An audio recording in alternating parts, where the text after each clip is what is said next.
Do you know what your child is searching for online? Google is great, but it is not kid-friendly. One wrong search can lead to your child being exposed to dangerous content. Luckily, there's a safe search engine made just for kids.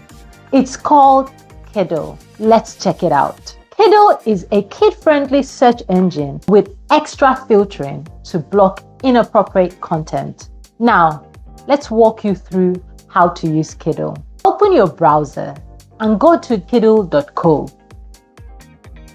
Type a search term. Explore the safe results. The first few results are handpicked specially for kids. See how it shows only kid-friendly websites?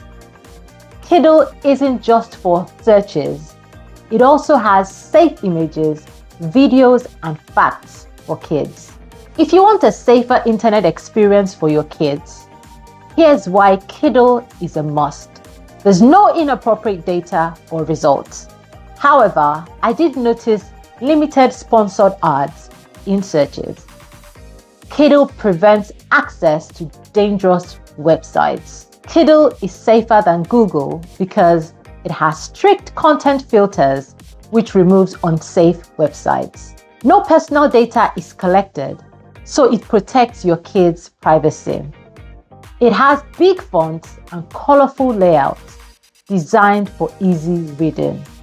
Kiddle gives kids a safe space to learn. Use Kiddle if you want your kids to browse the internet safely. Like this video, share it with other parents, and subscribe for more online safety tips.